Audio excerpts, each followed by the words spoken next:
नमस्कार विद्यार्थी मित्रांनो, वेदप्रभा अकॅडमीच्या यूट्यूब चॅनलवर आपले स्वागत आहे.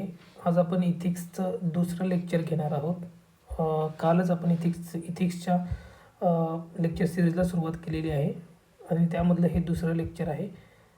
पुढेही आपण इथिक्स ही सिरीज कंटिन्यू करणार आहोत आणि इथिक्स पॉईंट बाय पॉईंट सर्व इथिक्स आपण कवर करणार आहोत. त्यामुळे जर तुम्ही ही लेक्चर पहिल्यांदा पाहत असाल तर ते मागील लेक्चर पहा जे काल अपलोड केलेलं आहे आणि चॅनलला सबस्क्राईब करा, कारण का इथिक्सबद्दल खूप साऱ्या गोष्टी आपण म्हणजे घेऊन येणार आहोत भविष्यात आणि तुमच्या प्रिपरेशनमध्ये त्या गोष्टी खूपच जास्त महत्त्वाच्या ठरतील याची मला अपेक्षा आहे आणि शाश्वती देखील आहे. त्यामुळे तुम्ही अजून सबस्क्राईब केलं नसेल तर सबस्क्राईब करा. तर आजच्या या दुसऱ्या लेक्चर्समध्ये आपण टाईप्स ऑफ इथिक्स बघणार आहोत, म्हणजे नीतिशास्त्राचे प्रकार आणि त्याचे स्पष्टीकरण म्हणजे एक्झॅक्टली ते आहे काय. तर कालच आपण पाहिलं की नीतिशास्त्र म्हणजे काय, की हे एक नैतिक तत्त्वांचा अभ्यास करणारं शास्त्र आहे. नैतिक तत्त्वे म्हणजे काय, की काय योग्य आहे काय अयोग्य आहे, कोणत्या गोष्टी वाईट आहेत कोणत्या गोष्टी चांगल्या आहेत हे सांगणारे शास्त्र म्हणजे नीतिशास्त्र. आणि नीतिशास्त्राची तत्त्वे आपल्याला डिसिजन घेण्यात मदत करतात, राईट. म्हणजे आपले नैतिक निर्णय जे आहेत किंवा मानवी वर्तन आहे ते रेग्युलेट करण्यासाठी नीतिशास्त्राची जी तत्त्वे आहेत ती मार्गदर्शक ठरतात. तर नीतिशास्त्राचे प्रमुख 4 प्रकार आहेत आणि ते 4 प्रकार कोणकोणते आहेत आणि ते 4 प्रकाराद्वारे मानवी वर्तन आणि मानवाचे नैतिक निर्णय कसे अधोरेखित केले जातात हे आपण पाहणार आहोत. तर पहिली गोष्ट आहे नीतिशास्त्राचे मुख्य प्रकारामध्ये मूल नीतिशास्त्र म्हणजे मेटा इथिक्स आपण त्यांना इंग्लिशमध्ये म्हणतो मेटा इथिक्स.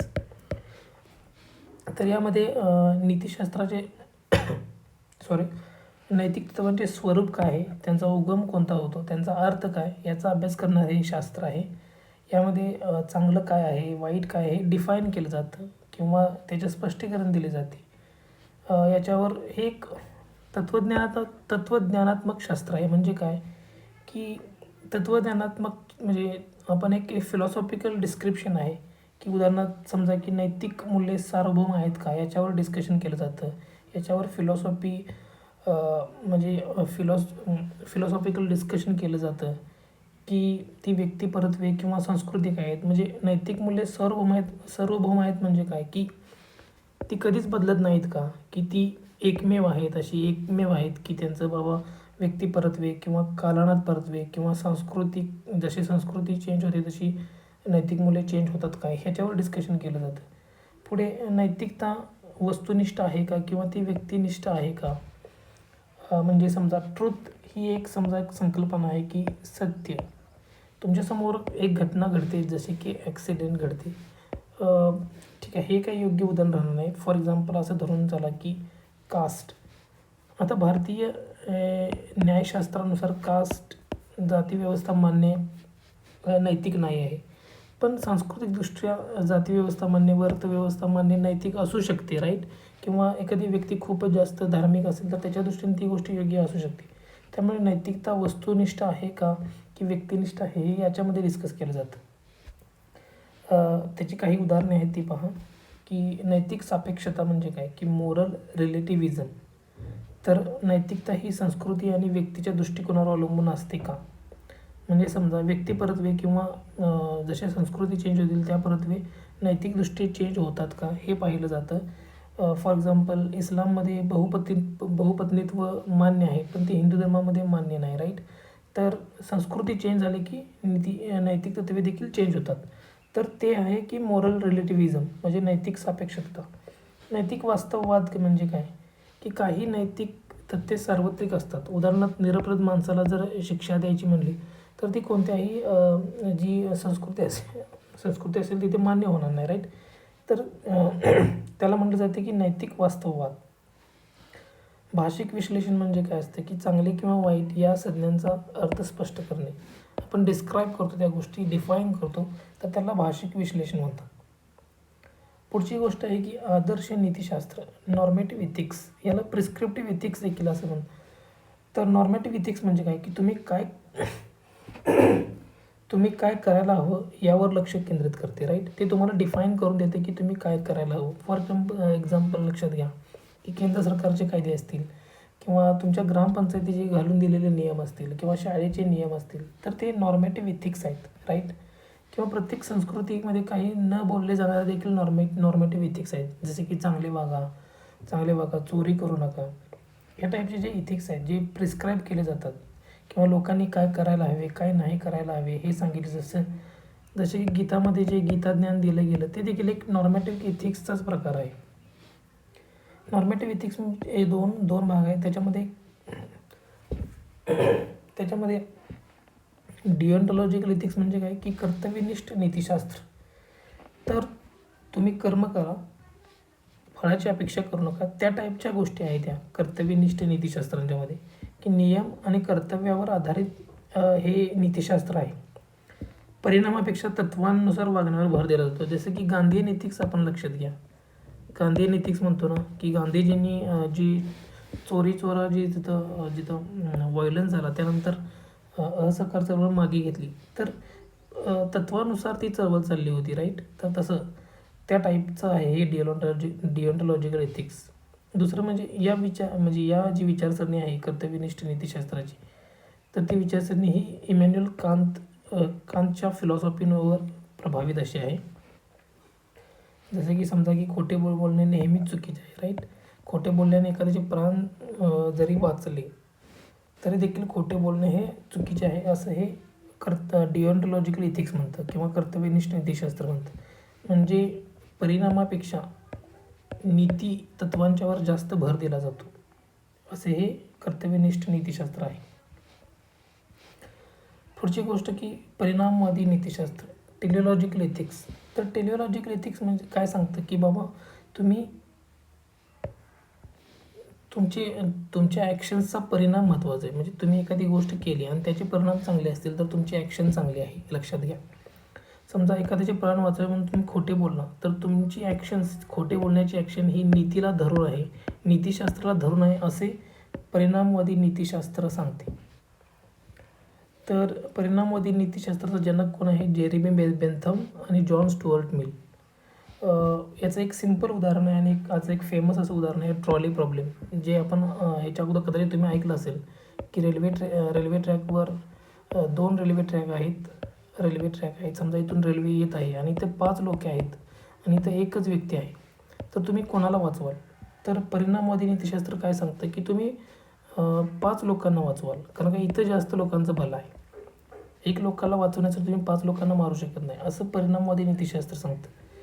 तर हे आहे परिणामवादी नीतिशास्त्र. याचा तुम्ही कधीतरी उपयोग करून घेऊ शकता पुढे ज्यावेळी तुम्ही आन्सर लिहाल. पुढचं आहे गुणनिष्ठ नीतिशास्त्र म्हणजे व्हर्च्यू एथिक्स. तर हे अरिस्टॉटलच्या फिलॉसॉफीवर प्रभावित आहे. तर गुणनिष्ठ नीतिशास्त्र काय सांगतं की व्यक्तीचं चारित्र्य खूप जास्त महत्त्वाचं. जर व्यक्ती चरित्रवान असेल तर त्याच्या ॲक्शन्स देखील ह्या योग्य असतील, राईट. जसं की रामाचं उदाहरण घ्या. रामाच्या उदाहरणामध्ये आपण सांगू शकतो की सीतेला जी अग्निपरीक्षा द्यावी लागली त्याला योग्य ठरवलं जातं, कारण राम हा स्वतः चरित्रवान आहे. त्यामुळे जे काही सीतेवर जो वरवरचा अन्याय झालेला आपल्याला दिसतो तो अन्याय झाकला जातो, कारण का रामाचं चरित्र तितकं चांगलं आहे. तर प्रामाणिकता हा चरित्राचा अविभाज्य भाग असल्याने एखादी व्यक्ती खोटे बोलणे टाळते. त्या टाईपच्या ह्या गोष्टी आहेत. दुसरी महत्त्वाची गोष्ट म्हणजे वर्णनात्मक नीतिशास्त्र, डिस्क्रिप्टिव्ह इथिक्स. तर डिस्क्रिप्टिव्ह इथिक्स काय म्हणतं की लोक किंवा समाज कसे वागतात त्याचा अभ्यास करतं.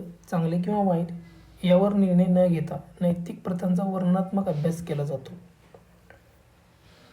फॉर एक्झाम्पल सांस्कृतिक अभ्यास, सामाजिक प्रथा, ग्रामीण आणि शहरी भागातील प्राणी हक्काविषयीची मते. तुम्ही पाहिलं असेल की ग्रामीण भागामध्ये खूप साऱ्या प्राण्यांच्या शर्यती घेतल्या जातात, पण ते शहरी लोकांना आवडत नाही. त्यांना वाटतं की या प्राण्यांच्यावर अन्याय होतो आहे, राईट. जसं की ॲनिमल वेलफेअर बोर्ड असेल, त्यांना ते आवडत नाही. ऐतिहासिक बदल धरून घ्या. ऐतिहासिक बदल म्हणजे कसं, सुरुवातीला गुलामगिरीविषयी निगेटिव्ह ओपिनियन नसायचे, पण नंतर जसा काळ बदलत गेला तसं लोकांची गुलामगिरीबद्दलची मते देखील बदलत गेली, राईट. असं समजून घ्या. त्या म्हणजे वर्णनात्मक नीतिशास्त्र हे डिस्क्राईब करतं की नीतिशास्त्र काय चांगलं आणि काय वाईट हे एक वर्णन करून सांगितलं जातं. दुसरं की अप्लाइड इथिक्स, प्रायोगिक नीतिशास्त्र. आता अप्लाइड इथिक्स म्हणजे काय की इथिक्सचं दैनंदिन व्यवहारामध्ये उपयोग कसा केला जातो, तर त्याचा अभ्यास म्हणजे अप्लाइड एथिक्स. याच्यावर आपण काही उदाहरणं घेणार आहोत आणि अप्लाइड एथिक्स हा खूप महत्त्वाचा पार्ट आहे इथिक्सच्या सिलेबसचा. इथून पुढे तुम्ही जे पाहाल ते सगळं अप्लाइड एथिक्सच असणार आहे. पण आपण इथे थोडक्यात आपण समजून घेऊ की अप्लाइड एथिक्स काय आहे. ज्या नैतिक संकटे असतील किंवा सामाजिक समस्या असतील यांचं सॉल्युशन काढताना किंवा यांच्यावर सॉल्युशन शोधताना आपण नीतिशास्त्राला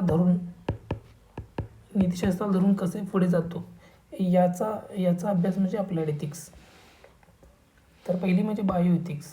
लक्षात घ्या, आपण आजकाल GMO क्रॉप्स आपण ऐकले असतील. GMO क्रॉप्स म्हणजे काय की आपण सीड्समध्ये जेनेटिक मॉडिफिकेशन करतो, राईट. तर जेनेटिक मॉडिफिकेशन केल्यानंतर असे प्लांट्स म्हणजे आपण निसर्गाशी अक्षरशः म्हणजे आपण निसर्गाची जी नॅचरल सायकल आहे ती डिस्टर्ब केलेली, राईट. तर त्याचा आपण इथिकल अँगलने अभ्यास करतो की खरंच हे असं करणं योग्य आहे की नाही. दुसरं उदाहरण म्हणजे मरणाला परवानगी देणे. तर इच्छामरण काय की आपण म्हणतो जाते की इवन आत्महत्या करणे हे देखील पाप आहे, राईट. तर तसं की पण काही संस्कृत्यामध्ये इच्छामरणाला परवानगी दिली जाते, जसं की नॉर्डिक कंट्रीज असतील किंवा फ्रान्स असेल किंवा इंग्लंड असेल. इकडे एक असा प्रवाह विचाराधीन आहे की इच्छामरणाला परवानगी द्या. दुसरं म्हणजे सायबर नीतिशास्त्र. आपण पाहतो की आपला जो काही डिजिटल डेटा आहे, आपला जो पर्सनल डेटा आहे तो या सायबर कंपनी वापरत आहेत आणि त्याचा उपयोग करून त्याचा उपयोग ते ॲडव्हर्टाइजमेंटसाठी करत आहेत, राईट. तर असा व्यक्तिगत डेटा गोळा करणे कितपत योग्य आहे. किंवा आज आपण पाहिलं आहे की AIची दुनिया आहे, राईट. AIमध्ये कोणाचाही फोटोचा उपयोग करून आपण कोणत्याही प्रकारचे व्हिडिओज बनवू शकतो, राईट. त्यामुळे सायबर नीतिशास्त्र देखील महत्त्वाचं आहे. आपण अलीकडे पाहिलं आहे की भारताची एक नवीन सायबर पॉलिसी आलेली आहे. त्याच्यामध्ये खूप साऱ्या गोष्टींच्यावर बंधने घातलेली आहेत. दुसरं म्हणजे पर्यावरण नीतिशास्त्र, एन्व्हायरमेंटल एथिक्स. आपण पाहिलं आहे की Bhopal disaster, right. Bhopal disaster आपण पाहिलं आहे की जर पर्यावरणाची काळजी नाही घेतली किंवा एन्व्हायरमेंटल एथिक्स फॉलो नाही केलं तर त्याचा जैवसृष्टीवर किती वाईट परिणाम होतो. वैयक्तिक नीतिशास्त्र म्हणजे काय की परीक्षेत नक्कल न करता प्रामाणिकपणे उत्तर देणे हा एक वैयक्तिक नीतिशास्त्राचा म्हणजे आपण वैयक्तिकरित्या कसं वागतो, आपण नीतिशास्त्राला धरून वागतो का, तर त्या गोष्टी म्हणजे वैयक्तिक नीतिशास्त्र. व्यावसायिक नीतिशास्त्र म्हणजे काय, प्रोफेशनल एथिक्स. म्हणजे तुम्ही तुमची कामे वेळेत पूर्ण करता का, जसं तुम्ही तुमची कामे वेळेत प्रामाणिकपणे करता का, तुम्ही कमिटेड आहात का तुमच्या कामाप्रती, राईट. त्याचं एक उदाहरण म्हणजे डॉक्टरांनी रुग्णाची गोपनीयता जपणे. रुग्णांच्या आजाराविषयीचा जो डेटा आहे तो डॉक्टरांनी सिक्रेट ठेवणे हे एक त्याचा उदाहरण आपण देऊ शकतो. सार्वजनिक नीतिशास्त्र म्हणजे पब्लिक इथिक्स म्हणजे सार्वजनिक जीवनात आपण कसं वागायला हवं, धोरणे तयार करताना पारदर्शक ठेवणे, कसं वागायला हवं, प्रशासनातली नैतिकता, ह्या गोष्टी सार्वजनिक प्रशासनाची एक नैतिकता आहे, राईट. की बाबा ज्यावेळेस तुम्ही एखादं म्हणजे कॉन्ट्रॅक्ट देता एखाद्या कंपनीला त्यावेळेस तुम्ही म्हणजे ड्यू प्रोसेस फॉलो केलेली आहे की नाही हे पाहिलं जातं. धोरणे तयार करताना पारदर्शकता ठेवणे म्हणजे काय की एखादं धोरण तयार करताना आपण सर्व सामाजिक घटकांचा विचार केला आहे का, सगळे स्टेक होल्डर. म्हणजे उदाहरणार्थ तुम्ही समजा उद्या एक रोड बांधत असताना